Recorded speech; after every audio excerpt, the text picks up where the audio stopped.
Whiskeys are pretty popular nowadays, especially American-made ones, but how does it compare to whiskeys from other countries? Well, I have 3 whiskeys, 1 American and 2 from other countries to compare them. Check it out.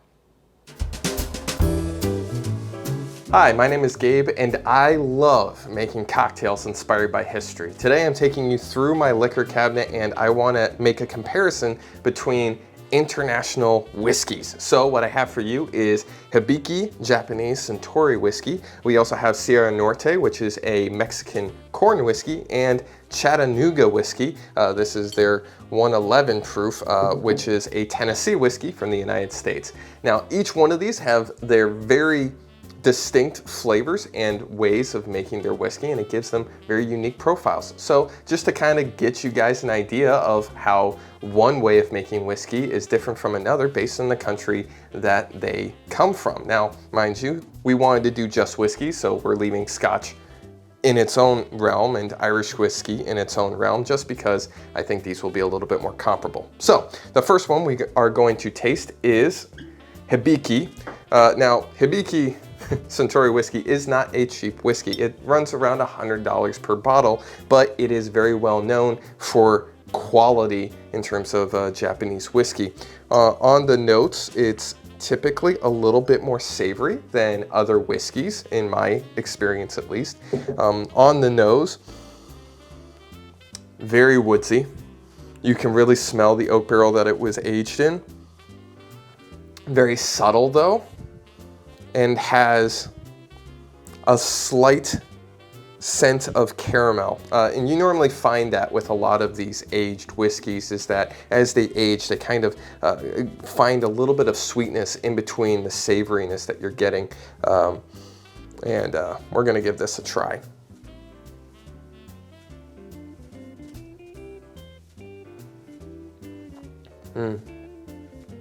That is delicious. On the first note, what I like to do as well when I'm tasting whiskeys is I normally let it sit on the tongue a little bit longer just to taste all of the nuanced flavors that you have with the whiskey, because they kind of come in waves. And usually if you're having whiskey straight up, a splash of water or an ice cube does a great job of kind of awakening those flavors as well, and something that I suggest you do if you're having whiskey straight up. For this one particularly, on the tongue initially, subtly sweet. Very well balanced, very little burn, slight, a slight burning, tingling, I guess is a better word, on the sides of your tongue. But as it goes down, very little burn in the chest, and a deep char flavor going through the back. So if you like more savory whiskeys and more of that char flavor, not as intense as say a Jack Daniel's, but a little bit more nuanced in that sense, this is a fantastic whiskey to go with. Like I said, a little bit pricier, but a great start. Next we're gonna get into is Sierra Norte. Now this, I feel, is a little bit of a lesser known whiskey, but it's one that I was able to find here in Tampa.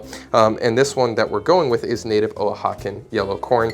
And like I said, it hails from Mexico. So with corn whiskeys, they tend to be sweet. After all, corn has a high sugar content, high fructose corn syrup, for example. And depending on the corn, it can carry different flavors. There's a white corn version of this. We're using the yellow corn. I actually use this in my drink, the Blockbuster, which is all about movies becoming a blockbuster. And I actually fat wash this with butter. And let me tell you, it is a great experience because this has tremendous corn flavor. But as we pour in, it does have that distinctive corn smell. I don't know how else to describe it, but you can smell the corn. There's another alcohol that I remember that's a great use to compare this to. If you ever see Appalachian moonshine, it also has a very intense corn smell because that is distilled from a corn mash. So you can definitely smell that in that particular type of corn whiskey. Subtly sweet, notes of savoriness in between, but a lot of corn on the nose. So let's give it a try.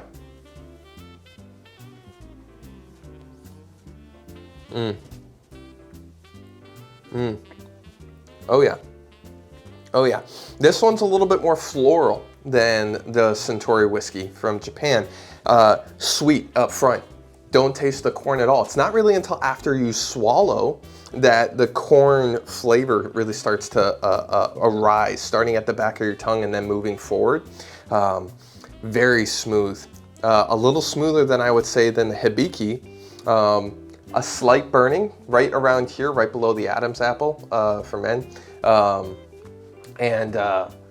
But a nice mellow burn, nothing too intense. Delicious flavor. Like I said, it's a little bit more, oh, what's the word, botanical, I suppose, just because of the corn mash that is heavy in this particular type of whiskey. Very refreshing, nice, different, and high quality is how I would distinguish the Sierra Norte.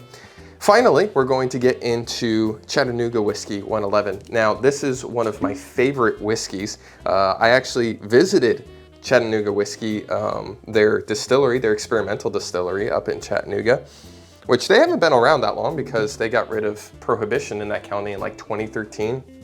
Kind of nuts considering, you know, Tennessee and Tennessee whiskey. But this is one of their most popular whiskeys because it's a high proof whiskey. You know, it's over 50% at 111 proof, right?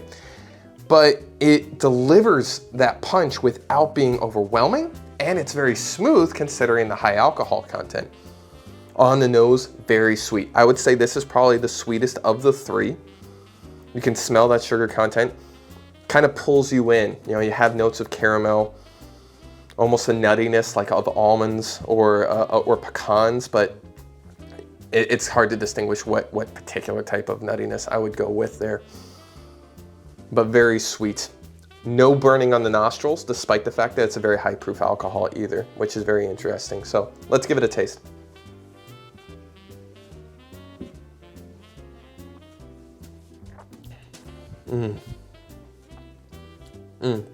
Now this one burns the most of the three. That is one thing to note. I can feel the burn on the tip of my tongue, to the middle of my tongue, and up at the top of the roof of my mouth, right? So the highest proof alcohol definitely packs the biggest punch, but it doesn't last long. And the mellow notes that you get, especially when you breathe in afterwards or you breathe out afterwards, subtle notes of caramel. There's a numminess on the tongue, which normally gives you some sweeter notes, especially when you're tasting whiskeys, and with a high proof whiskey, does a great job of that. The numminess isn't off-putting in any way. It's very pleasant. Slight burning in the chest, but it's more like a warmth and nothing that I would say is too potent. For a high proof whiskey, this is fantastic. Like I said, up front, probably the sweetest of the three. In terms of charring, it's not nearly as smoky as the Hibiki and not nearly as floral as the Sierra Norte. In its own sense, I would say this is sweet with a subtle warmth and then a mellow finish. Whereas the Hibiki is subtly sweet up front with a charred finish that's kind of refreshing in a bitter sense. And then with the Sierra Norte, more of a botanical, a sweet start, corn, botanical finish on the back end, slight burn. Excellent taste among all three, very unique, and something that I think you guys should definitely try when you guys go to the liquor store. So if you ever see any of these at your local liquor store, be sure to try them. They're fantastic. And let me know what you think and which one that you would prefer, because these are all three very different. But from all of us here at Top Shelf History, as you know, history is better with a drink. Cheers, guys.